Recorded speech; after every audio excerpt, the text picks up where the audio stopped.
ध्यान से सुनो, जहाँ पर ज़रूरत होगी मैं आपको मेन पॉइंट्स लिखवाती जाऊँगी। अगर मेरे बोलने से आपको कुछ इंपॉर्टेंट लग रहा है तो आप वो अपनी कॉपी में लिख सकते हो। सब कुछ एनसीईआरटी में गिवन है, मैं सिर्फ आपका लॉजिक क्लियर कर रही हूँ।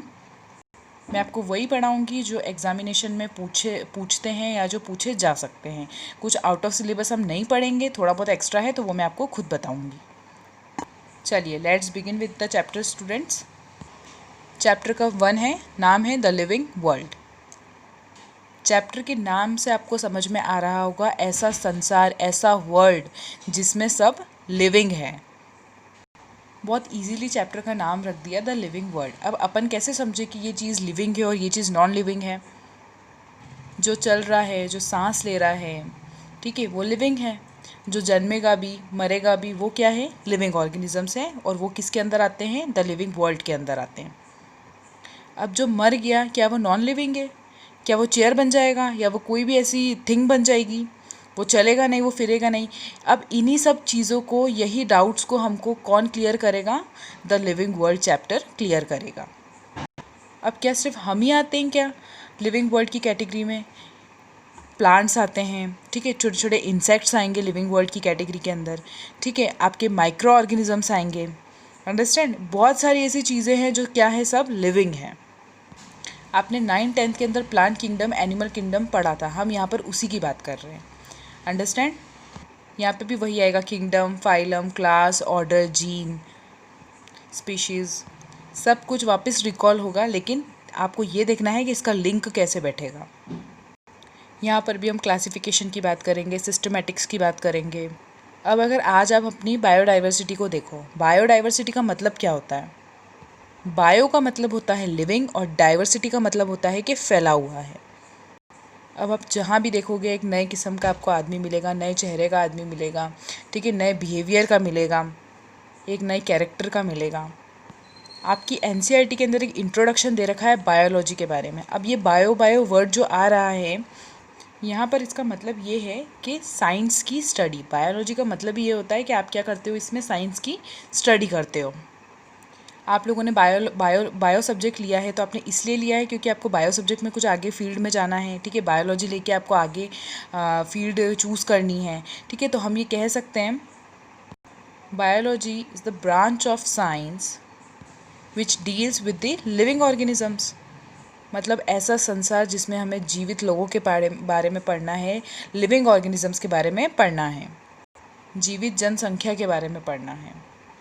फॉर एग्ज़ाम्पल, अगर हम किसी डेजर्ट एरिया में जाते हैं तो हमको एक अलग टाइप के प्लांट्स मिलते हैं, है ना, तो वो वहाँ पर उस एटमॉस्फेयर में वो रह पा रहे हैं, तो वहाँ की बायोडाइवर्सिटी अलग हो गई। अब अगर आप ऐसे कोई ठंडी जगह पे गए, ग्लेशियर्स, आइसबर्ग्स वगैरह, ठीक है, तो वहाँ के एनिमल्स आपको अलग टाइप के मिलेंगे, वहाँ के प्लांट्स आपको अलग टाइप के मिलेंगे, ठीक है, वो वहाँ के एटमॉस्फेयर को सूट करते हों या वो उस एटमॉस्फेयर, वहाँ के इन्वायरमेंट के अंदर एडजस्ट कर लेते हैं, ठीक है। अगर आप उनको वहाँ के जो ठंडे प्रदेश वगैरह, देश, जो सिटीज़ हैं, जो भी है, ठीक है, अगर वहाँ के जो प्लांट्स, एनिमल्स को आप अगर एमपी में ले आओ या कहीं पर डेजर्ट एरिया में जाकर छोड़ दो, तो क्या वो वहाँ पर सर्वाइव कर पाएंगे? वो नहीं कर पाएंगे। क्यों? क्योंकि वो वहाँ के अकॉर्डिंग, उनका एटमॉस्फेयर के अकॉर्डिंग वो एडजस्ट हो चुके हैं। तो ये उस जगह की डाइवर्सिटी है। तो मतलब बायोडाइवर्सिटी सब जगह की अलग है। क्यों? क्योंकि बहुत सारे तरीके के यहाँ पर animal species, plant species, human species आपको दिखती है, बट ऑल आर लिविंग्स। और इसी के साथ साथ वहाँ का खाना भी अलग होगा, वहाँ के तौर तरीके भी अलग होंगे। आ रही है आपको बात समझ में? ये जो कॉन्सेप्ट है ना, आपके लिविंग ऑर्गेनिजम्स का जो कनेक्शन है वो इन्वायरमेंट के साथ में है, ठीक है। ये आपका इकोलॉजी के अंदर है, जो आपका 5th यूनिट है। अब आप यही देखो कि यहाँ पर जो चैप्टर नंबर 1 है वो किससे लिंक कर रहा है? आपकी यूनिट 5 से। तो इसी तरीके से हर चैप्टर आपका लिंक करता है। अगर आप लिविंग ऑर्गेनिजम्स हो तो आप अकेले कुछ नहीं कर सकते, आपको इंटरेक्ट करना पड़ता है इन्वायरमेंट के साथ में। अगर आगे बढ़ने से पहले अगर अपन किसी चीज़ पर फोकस करेंगे तो हम सबसे पहले हमारे बेसिक कॉन्सेप्ट्स क्लियर करेंगे। अब फर्स्ट पॉइंट है आपका कि branch of science deals with life and living organisms. इनके बारे में पढ़ना, इनके बारे में जानना क्या कहलाता है? बायोलॉजी।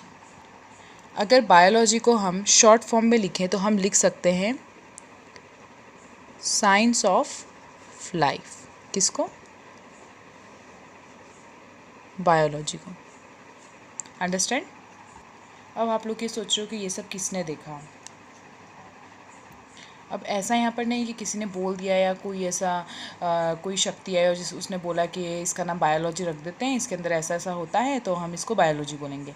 ऐसा नहीं होता है। Science deals with practicals. क्योंकि कोई भी चीज़ अगर होती है ना तो उसके पीछे हमेशा लॉजिक होता है, उसके पीछे हमेशा रीज़न होता है। और आप लोग खुद जानते हो कि आजकल हर चीज़ के पीछे साइंस है। आप हर चीज़ प्रूव भी साइंस से ही कर सकते हो। आज कोरोना की वैक्सीन जो तैयार हो रही है वो भी साइंस के थ्रू ही हो रही है, ठीक है। इतना पता चल रहा है वो भी साइंस के थ्रू हो रहा है, ठीक है। हमारे पास में तो लाइव एग्जांपल है। कोई भी न्यू इन्वेंशन आपको करना है तो वो भी साइंस से होगा। अब देखो इतना बड़ा बायोलॉजी का नाम आया है तो डेफिनेटली कोई ना कोई साइंटिस्ट का नाम तो होगा इसमें। देखो जो साइंटिस्ट इन्वॉल्व थे ना, जब बायोलॉजी का नाम बताया तो ये बहुत प्रिमिटिव टाइम की बात है, जब बीसी चलता था, बिफोर क्राइस्ट, यानी कि बहुत ही ज़्यादा पीछे की बात है ये। तो एक साइंटिस्ट थे जिन्होंने बहुत कोशिश करी डिफरेंट डिफरेंट ऑर्गेनिजम्स को पढ़ने की, पर बहुत अर्ली टाइम में करी उन्होंने। पहले के टाइम में ना इतने ज़्यादा इक्विपमेंट्स थे, ना इतनी नॉलेज थी, और किसी को कुछ बता दे तो लोगों को समझ में ही नहीं आता था। तो साइंटिस्ट क्या करते हैं, वो रिसर्च करते हैं, मतलब सोचो और आपकी सोच को प्रूफ करके बताओ। ये आपके साइंटिस्ट हैं, ठीक है। इनका नाम क्या है, एरिस्टोटल। इनको बोला जाता है फादर ऑफ बायोलॉजी। देखो बायोलॉजी को कभी भी 2 पार्ट्स में डिवाइड नहीं किया जाता है, लेकिन अब हो जाती है। या आप बोल सकते हो 2 यूनिट में डिवाइड नहीं करते हैं। बायोलॉजी में मेनली हम प्लांट्स के बारे में पढ़ते हैं, जो भी प्लांट्स है लिविंग ऑर्गेनिजम्स। एनिमल्स के बारे में पढ़ते हैं, इसमें हम भी आ जाते हैं। इंसेक्ट्स, माइक्रो ऑर्गेनिजम्स, जो प्लांट नहीं है वो एनिमल है मान लो, मतलब सारे लिविंग, ठीक है। तो ये इस तरीके से डिवाइड हो गए। तो एरिस्टोटल को फादर ऑफ ओवरऑल बायोलॉजी और इनको स्पेसिफिकली जूलॉजी भी बोला, क्योंकि इन्होंने मेनली जो कंट्रीब्यूशन है, जो रिसर्चेस है, वो किन पे करी है, एनिमल्स के ऊपर करी है। समझ आ रहा है आप लोगों को स्टूडेंट्स? हमें बोरिंग नहीं बनाना है, चैप्टर को इंटरेस्टिंग बनाना है। आप बस कॉन्सेप्ट क्लियर रखिए और जो मैं बोल रही हूँ उन वर्ड्स को ध्यान में रखिए, तो आपको बिल्कुल चैप्टर ईजी लगेगा। बहुत ईजी चैप्टर है ये।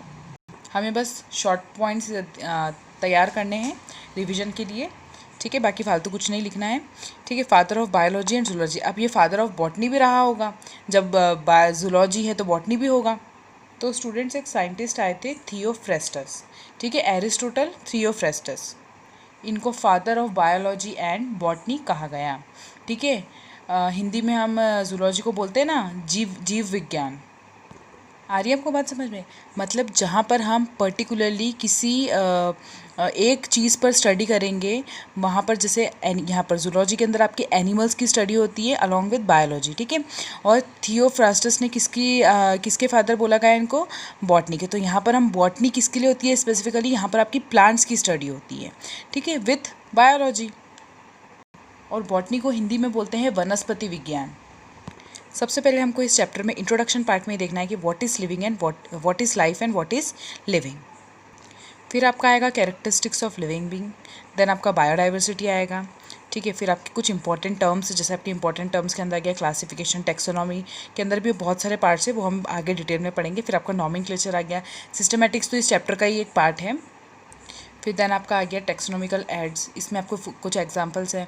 बॉटैनिकल गार्डन हो गया, जूलॉजिकल पार्क जिनको आप जू बोलते हो, आपके म्यूज़ियम हो गए, की हो गई, ये भी आपको पढ़ने में, क्लासिफिकेशन करने में, ठीक है, हेल्प करते हैं।